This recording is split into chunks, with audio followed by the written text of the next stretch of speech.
Allez, salut à tous, mardi 1er décembre, on va démarrer l'échauffement par 3 mouvements, le good morning, les fentes et les burpees. Vous allez faire 10 good morning, 5 fentes et 3 burpees et vous allez tourner comme ça pendant 5 minutes. Donc le good morning, Gaëtan va vous démontrer. Donc les pieds sont à peu près à largeur de hanche, on voit les fesses qui basculent en arrière et le dos qui bascule en avant. Ce qu'on veut encore une fois, c'est essayer de garder au maximum les courbures naturelles. On a souvent une légère cambrure ici, c'est pas très grave si elle est légère, si elle est trop accentuée, essayez de limiter ça. Vous pouvez vous mettre de profil à une glace chez vous pour comparer votre position et si elle est bien placée. Là on voit Gaëtan qui croise les mains devant lui, mains sur l'avant des épaules, fesses vers l'arrière, on inspire la descente, on souffle quand on remonte. Poids du corps bien dans les talons. Donc là vous allez chauffer les fessiers, ischio. Et vu qu'il y a une bascule du dos en avant et un contrepoids vers l'avant, on va aussi activer tous les muscles posturaux au niveau du dos. Ok, ça c'est votre premier mouvement, il va falloir en faire 10. Deuxième mouvement, les fentes. Vous allez avoir un pied devant, un pied derrière. Poids du corps de manière équilibrée sur les deux pieds.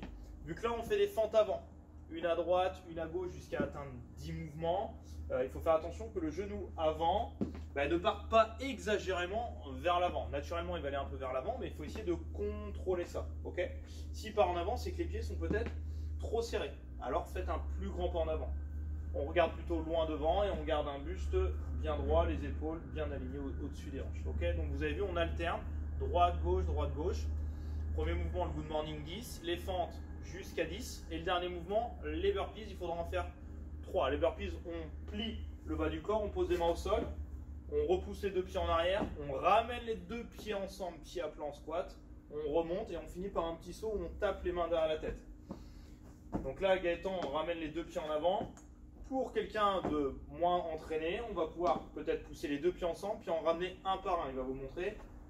On dégage les deux pieds un par un, puis on les ramène un par un. Ça va diminuer un petit peu l'intensité. Ok, mais très vite, essayez de dégager les deux pieds, ramener les deux pieds. Toujours le centre du corps assez gainé pour pas encore avoir des mouvements où vous cassez votre dos exagérément. Donc l'échauffement pendant 5 minutes, 10 good morning, 10 fentes, 3 burpees et vous tournez comme ça. Ok? On passe maintenant à l'entraînement du jour, le Metcon. Ça va être un AMRAP de 18 minutes. Donc encore une fois, comme à l'échauffement, vous faites un maximum de tours, mais cette fois pendant 18 minutes. 3 mouvements, goblet squat, push press et overhead squat. On démarre par le goblet squat. Vous allez vous munir d'une charge, n'importe laquelle chez vous, un poids plus ou moins lourd. Les sportifs pourront mettre le plus lourd possible. Les autres, essayez de commencer par quelque chose d'au moins 4 ou 5 kg. Là, on a pris un haltère, il est situé devant nous, assez proche du corps, les coudes resserrés. On a mis les pieds légèrement plus larges que les hanches et on va venir tout simplement s'asseoir vers le sol. Pour certains, la position est naturelle, ça va se faire très bien. Pour d'autres, il va falloir calibrer un petit peu. Donc, poids du corps plutôt dans les talons. On laisse les genoux se plier vers l'avant naturellement et les fesses descendent vers le sol et légèrement vers l'arrière. Vous devez trouver encore une fois un équilibre. L'inspiration se fait à la descente, l'expiration à la montée. On regarde plutôt loin devant et on essaye de garder une posture assez grande, assez droite, assez ouverte. Jamais un corps refermé sur lui-même. Ok, c'est bon pour ça? Bien sûr, si vous voulez le faire poids de corps, la même chose, on met les bras devant, on descend en squat, on pourra enlever la charge. Aucun problème. Encore une fois, si vous mettez de profil à une glace, vous pouvez voir votre dos, ça peut être un bon éducatif au début. Deuxième mouvement, push press. On maintiendra peut-être la même charge, tout dépend du poids. Là, on le prend en main droite, le poids est situé au-dessus de l'épaule, la position des pieds est à peu près la même pour les squats. Généralement, on a les pieds peut-être un peu plus serrés. On vient prendre un appel, donc il vient fléchir légèrement dans les genoux et par un saut explosif, il vient pousser le poids. Coordination entre le bas, le centre et le haut du corps. On transfère l'énergie jusqu'à l'extrémité, le bras. Il refait, il va le faire 2-3 fois.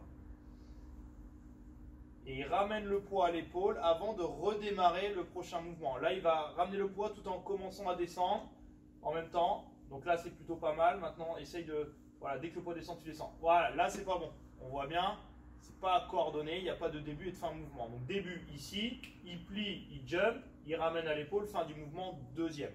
Ok? Travaillez bien l'extension de hanche. Serrez les fesses, on explose vers le haut. Ok? Ça, c'est le push press. Dernier, overhead squat. Si vous avez un balai, un bâton, une barre, eh bien, prenez ça. Encore une fois, la charge est libre pour vous. On place le bâton au-dessus de la tête. On verrouille bien les articulations. On engage les épaules, pas relâchées, centre du corps bien serré. Position des pieds, normalement comme votre squat. Et il vient tout simplement descendre. Comme on a vu sur le squat tout à l'heure. Alors là, on est sur un mouvement beaucoup plus complexe. Vous pouvez avoir des sensations désagréables dans les épaules. Vous voyez que le dos a tendance souvent à se cambrer un peu plus. Et ça demande beaucoup plus de mobilité. Le regard est plutôt loin devant. L'inspiration à la descente, l'expiration à la montée ou légère apnée en fonction de vos habitudes. Si toutefois ça ne passe pas, vous avez plusieurs possibilités. Soit vous diminuez l'amplitude, donc un tout petit mouvement en gardant la bonne position. Il faut mieux faire un tout petit mouvement mais avec une très bonne base et au fur et à mesure des semaines, essayer de descendre de plus en plus. On a aussi la possibilité de mettre une petite cale sous les talons. Vous avez une petite cale en bois, une petite planche de bois, vous la mettez sous les talons, ça va relever un petit peu et vous allez peut-être gagner un petit peu de mobilité, ça va vous permettre de descendre plus bas. Rappelez-vous qu'en haltérophilie, on a des chaussures compensées avec un talon, c'est pour ça. Donc n'hésitez pas à le mettre, c'est pas de la triche, au contraire c'est un outil à utiliser. Je répète, le Metcon, vous avez 5 goblet squat, 5 push press, 5 overhead squat et vous tournez comme ça pendant 18 minutes. Ça c'est votre entraînement du mardi 1er décembre.